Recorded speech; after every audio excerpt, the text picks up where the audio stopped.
Hello everyone, welcome to our podcast series Stories of a Lifetime, Timeless Tales, Endless Inspiration. This series explores the journeys and stories of older adults painting a vivid picture of their golden years.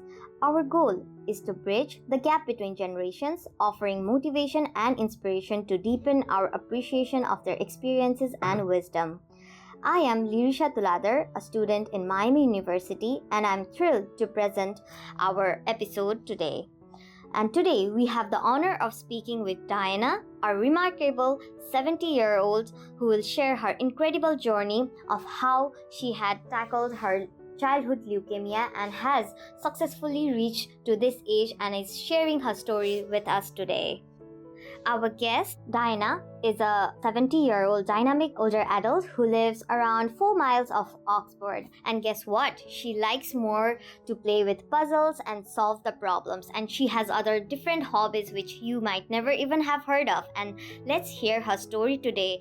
And we'll introduce her and she'll be sharing her story, as I said, about her childhood leukemia and how she tackled so that it can be a motivating way for us and all the younger generation who have also been dealing with the similar problems. So, welcome to our podcast, Diana. Hi, thank you for inviting me. We are so glad to have you.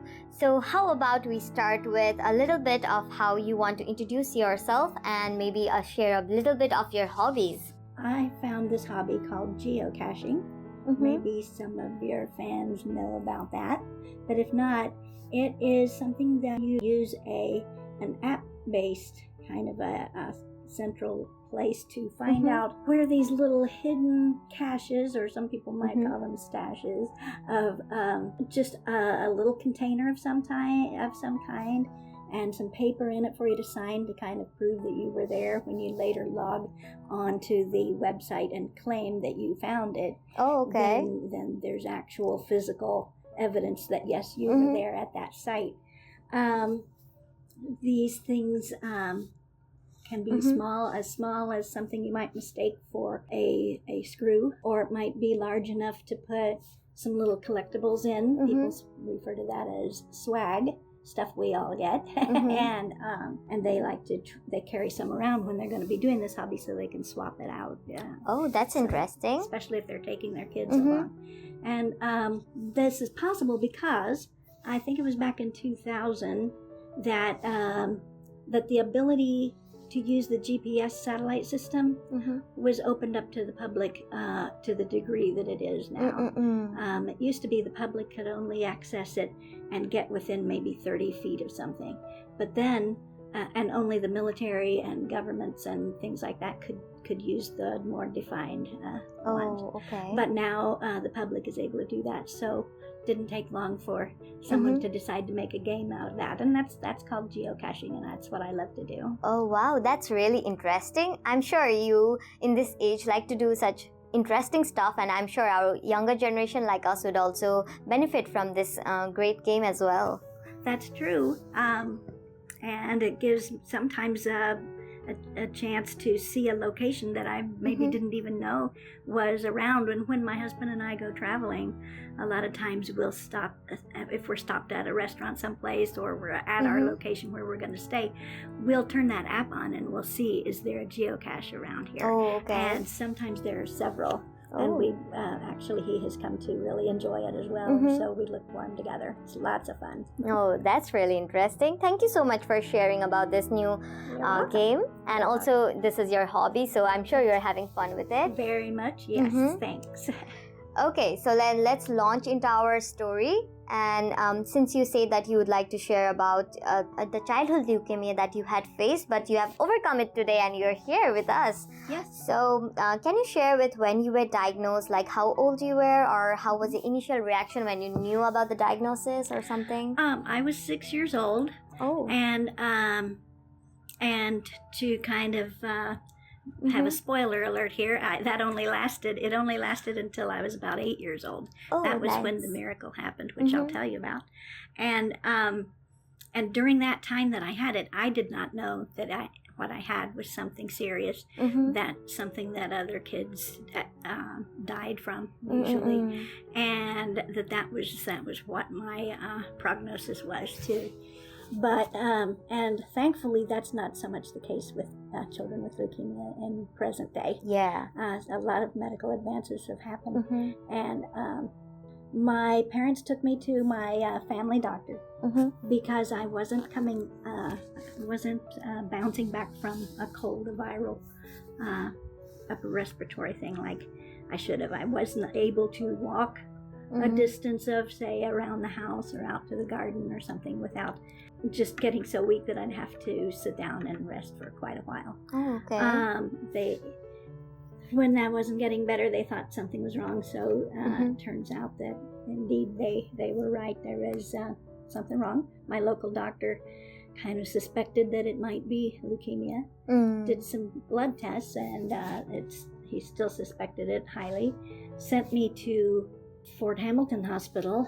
They further thought that I should probably go to Children's and have spinal test, right? Spinal taps where it checks about the bone marrow. And so at Cincinnati Children's, after obtaining some tests and getting results, they took my parents into the doctor's office, and my dad said that, told me later when I was older, he said that when they told them, my parents, that I had maybe 3 months to as long as a year to live, my dad said he would be great at writing a book. I wish he would have, but he said he was looking at the floor at the time, and his eyes fixed on a blemish in the floor, that when he heard those words, he said that blemish just looked like that it opened up and was swallowing him up into it. He just absolutely was devastated, as my mom was too. And then they walked back to the room where I was, and they already got to experience, when they went back in there, a little clue that all was going to be well. Because I had a little children's Bible in there with me, and it was laying on my overbed table.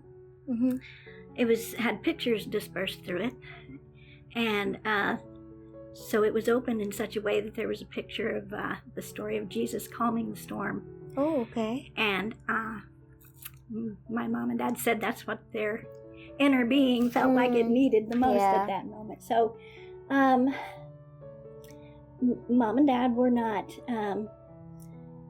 very involved Christians or in anything other than just a formal church at that time. They didn't have any outside the church interest in serving the Lord. But my mom's sister, so she began helping them in understanding what God can do. And she was the ear that was listening to my mom when my mom could tell her anything and say, I'm so scared though, because I'm afraid that, that maybe people are going to think that don't have enough faith if I continue to take her to the doctor. Well, that's a silly thought, really.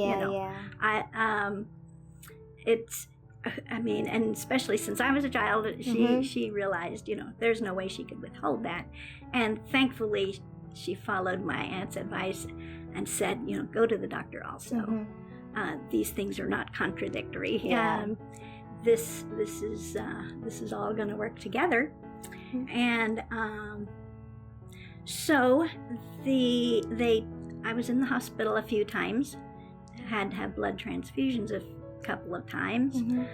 They treated me with what was available at the time, with steroid medication, and I got real chubby with that, with the steroid medicines. And there was a sort of a precursor to chemotherapy, 6-MP mercaptopurine, and that was kind of the extent of what they could do.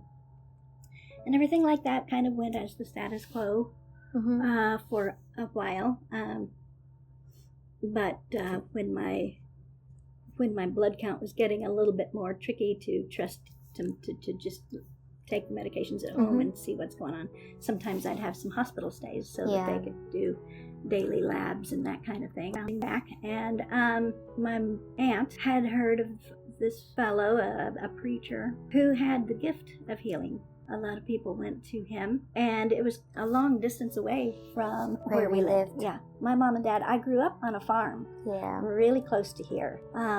I was really sick, not even hardly responding very well, and it was with that I had gotten chicken pox when all the other kids in school at the same time. Oh, okay. Yeah, and when my mom had called my physicians, Dr. Schubert in Cincinnati, and Dr. Lamb-Tucken is a female physician, and Dr. Schubert, he was the head of the hematology department, and they were so good. During the test, Dr. Schubert one time said to me, because we were going to have to do another bone marrow gathering, and that wasn't terribly painful, but there was a lot of pressure and a lot of discomfort from being held in the position that you have to be in to have that done. So he told me that if he hurt me, that he would let me use a needle and stick him in the hand afterwards. And so that all got finished, and it didn't hurt a lot, but he was still gonna let me do it, and I was being a little playful. Well, I acted like I was going to. I thought I could get the courage up and do it, but I couldn't. I was holding it over his hand. I just couldn't go ahead and do it. And so we always teased each other about a lot of things, and so that got to be one of those silly little times that we had. I had chickenpox, and when my mom called the doctors, they said, "Oh, this is probably the worst thing that could have happened. This is not. There's really nothing we can do if you bring her here. We probably shouldn't have you bring her here." But yet at the same time, then when they got off the phone from there, she was talking to her sister about, well, there was this healer that was in another city, and Mom said, well, she's practically not even conscious. What should I even do? And Joyce, my aunt, said, well, the way I see it, you've got nothing to lose. I can be that way in the car, and it's the same thing at home as well. As I would have been being cared for at home. So we went, and I remember being in the office of that fellow after the service itself, and he met with my mom and dad and me, and while he was talking to my parents, somebody was distracting me someplace playing with stuff, and he said to my mom and dad, is there anything that's especially troubling about your faith in this thing? And my mom said that she struggled with the fact that she was continuing to give me the medication. That was still kind of a prevalent thing that some of the naysayers of in the church, in the church, were telling her, and they, it was ill advice, is what that was. But so she was giving me the medication, and so she confessed to this preacher that bothered her, and he said, oh, there's nothing to be bothered about.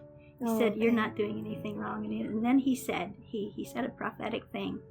He said, in fact, within a week, the doctors themselves are going to be taking her off of that medication. Oh, wow. And I know, right? And I'm sure it brought some kind of confidence on the parents. She was so relieved. The relief she hadn't felt ever since the diagnosis, it was right there for her. The room just felt, filled with a spiritual, presence. And when he put his hands on my head and was praying for me, I felt something come down from up above that sort of bathed me. It felt, later on when I experienced being in a jacuzzi, I realized that's what that felt like. It felt relief. Like being in a jacuzzi. It was like bubbly, relaxing, like you never knew. And so I know that was the moment that the healing came. So they went about taking me home later and all that. I was sitting up in the car. I was chatty. You couldn't hardly shut me up. It was on like the journey back. On the journey back home. Yes, and it was already evident that I had been healed. And so sooner or later, Mom and it came time for us to go back to Cincinnati to be seen by the doctor again. They couldn't believe it. They just could not believe it. And they said, we're gonna want to take her off of her medications. Wow. And because we were a little, a little concerned that, How could it happen? that right. How did it happen? How are those medications? She's still basically getting over chickenpox. How, it's probably not real safe for her to be on them. Let's take them away, and then we'll watch every couple of days and see, are her blood levels getting bad? Do they look like that she needs to go on regardless of the risk? Yeah. And but Mom wasn't scared at all, because she's got a different confidence. That's right. And so they took me off of them. I went back for my check. The blood test came back totally normal. Wow. Like it was somebody who didn't have any problems at all. And so they kept marveling at that and say, okay, I will come back in 2 or 3 days. And they'd check again, and again it was normal. And from then on, it was a matter of, okay, well, they'd give a few more days and think, okay, well, let's see how long this happens. Well, this continued. They got more confident that they didn't need to check real often. So after a while, it became every 3 months they would check. I was still under their watchful eye in a way, but that wasn't really necessary anymore. They everything had still been fine. When I became 18, they released me as a patient. Oh, okay. And so you were being monitored all the time till I was being 18. At that point, right. And at that point, it was about every year that we would go. Oh, okay. To be checked. And it would always turn out to be, of course, it would turn out to be normal. And during the time that I had it, they even sent some of my blood samples and my bone marrow to St. Jude to see if it could detect something out. They didn't, but they, and so they then were including that, look what we're seeing now, Yeah. And they couldn't figure out how it happened either. So they wondered if maybe that they tested my blood to see if maybe there was since I was getting over chickenpox when it happened, maybe there's something about the word escapes me, like when you have an illness and now you don't get it ever again because you've built up resilience. Yeah. Like immunity power. And immunity. Yeah, there you go. Immunity is the word I was looking for. And so they wondered if maybe that was an element. And if so, could that be transferred to someone else? And, okay. And they took some blood from me, and they tried that. To do the test. But it did not yield anything. It didn't even show any promise, I don't think, that there was immunity going on, but like a research was done right. with the blood samples. Yes. So basically that's the story. As I got older, of course, I began. My mom and dad had told me how serious it had been. And, that's a miraculous story. That's the miracle. Yeah. Yes. So sometimes you just need to get out from the box of where you're enclosed and have faith in something like a miracle as well. Right. You truly believe that. And because they're out there, it still happens. Some people think that was back in Bible times, or and now I'm kind of older. It's like, well, that was back in the 60s. Well, no, I still hear of people that these things happen for, and I don't, sadly, I don't know the answer to. I know other good, Christian people that have prayed the same prayer, and their answer was no, and and they lost their own battle with a disease or with their child's. I don't understand why that happens at all. I wouldn't even try. But I'm thankful. Yeah, during this journey, I'm sure that your family and the support you received from everyone was also very helpful, I guess. Oh, yeah. Yes, definitely. And that's kind of what I see among people that are dealing with illnesses like that now, the support. I don't know how anybody goes through it without the support, without friends and family. And family. That's right. So, when you were the one who was facing that problem, did you have any challenging moments, except for having the respiratory problem? Was there something really challenges that you remember? I think that the fact that I was the age I was, any challenges that came up, even being in the hospital like I was at times, I just kind of presumed that everybody did that. That this happens with everybody. Oh. I didn't know You were unknown. that I was different. That's not something everybody has to do. So I didn't really perceive any challenges. No. So yeah, you didn't know what was happening, Didn't know and you what couldn't. normal was. Yeah. But So. yeah. And are there any specific places or moments during a treatment that stand out to you today, and you still remember that in a good way or something? I guess there's another spiritual element that happened. One night I was very afraid, and my mom could tell that I was super afraid. She slept in my bed with me, and I was still afraid. And I said, "Mom, I think I'm gonna die. I think I'm dying."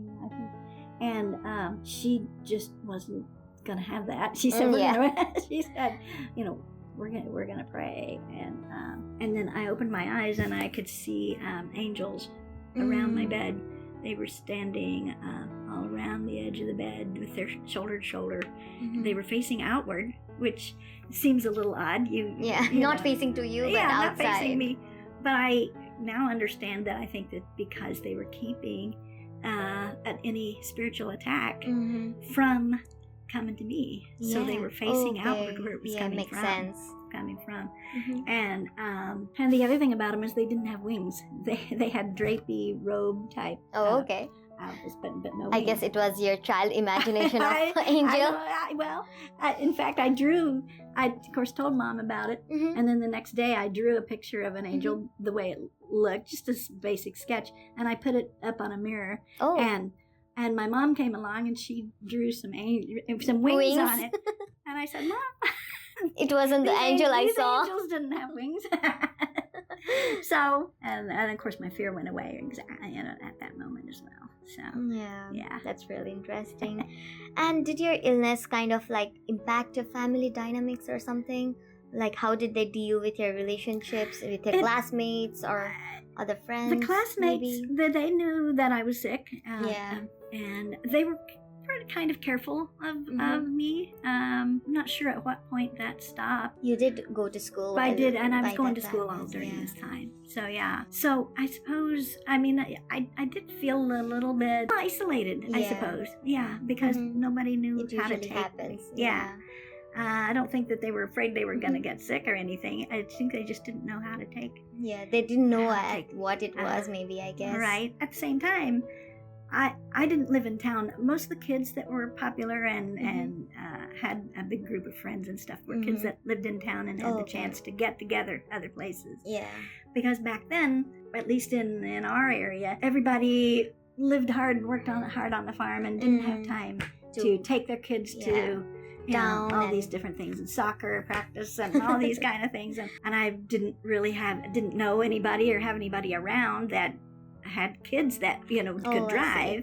So it's like, well, and there again thinking that everybody is like this. My brother and I were pretty much stayed on the farm physically, pretty much stayed there each all other the time as friends and found adventures to do and worked on the farm some too. We drove tractors and took water and beverages out to the people that were working in the field, but I also worked in the field some too. Baled hay. You were able to do that even if you were sick? Just to get your mind off things, I guess. I suppose. I don't know. I like there again, maybe my mom's thing, getting her mind off things. Yeah. But I didn't have my mind on my illness so much because So maybe there would be a little piece of advice you'd like to give parents or caregivers who might have a similar child who's facing this kind of illness? What advice would that be? I see your parents supported you so much that you didn't feel like you were sick. Right. I didn't feel like that I was. I mean, I didn't know that the future, that I didn't know it looked glim or anything. Yeah.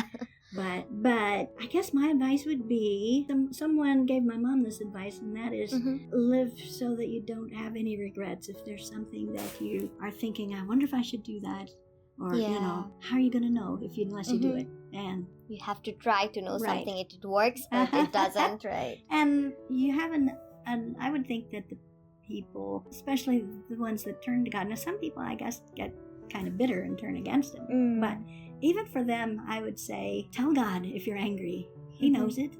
Yeah, but don't take it out on others. But understand people if they are giving you advice that doesn't seem that great. Hopefully they're just doing it out of the goodness of their heart, but you can toss that aside. Yeah, decide what's right Decide for you. for yourself what's right, what's wrong, what's good in this situation. Pretty much it. That's I think the in a most needed nutshell. advice, I guess. Yeah. Uh-huh. So, after you overcame this leukemia, was there any kind of lingering effects of the leukemia or something that has challenged you, and because of this illness, you're still facing some problems or something? No, nothing residual now. That's So, yes. interesting. Yeah, and so you were a very resilient and very strong child who faced this, and so maybe people like young children nowadays are still facing this kind of medical conditions nowadays, even so. So what advice would you give the children who are facing this kind of illness, like how to be strong and everything? Well, it's encouraging that there are a lot better prognoses now. Yeah, very many recoveries. They should consider that they're going to be one of them. There's always a chance. Right. They seem to, children, when I read about things like that, children seem to have something within them that just really blossoms when they are faced with something like this. They have an inner resilient capacity. Right. They do, and it's amazing how some of them, will do things that they're caring about somebody else instead of themselves. I guess I'm at a loss for what else to say about that, because it really depends on the child, I guess. Right, it depends, because some of them will be aware that this is a battle, that's a serious one, and others, maybe especially younger ones, their parents probably wouldn't reveal that, I wouldn't think. But always listen to that still small voice that is God, that is leading you on your journey about it. Don't take anything for granted that just because this person so and so they did this, that doesn't mean that applies to you as well. Applies to them, right? So I gather that it's very important there be medical help, but still definitely. Your faith is also important, right? Right. Yes.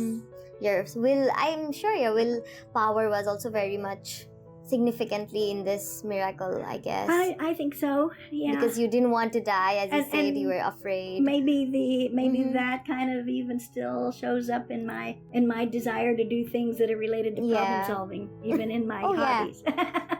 In my hobbies, even reflect desire and pleasure in problem solving. That kind of thing. So even your personality matched with the healing process, I guess.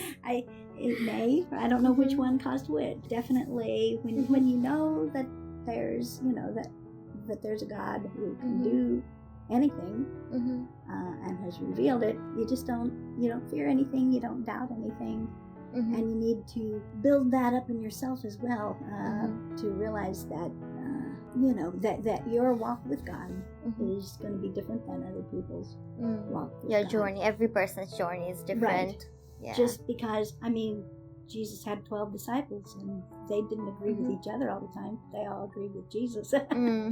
So there were the kind that would jump out of the boat and run on up to the shore, and there was the ones that stayed in the boat because the boat needed tended to and brought in safely. So, so they're the personalities, your choices. All Thank you so much. It was such an inspiring and miraculous story that you have shared, and it was also mixed with all the emotions and all the willpower and faith. Everything was in your story. So this is, I think, some of the story that we really need to hear, and especially for the young generation who are also facing illness and they are feeling depressed, or they don't have that ability to fight that, and they don't have that will.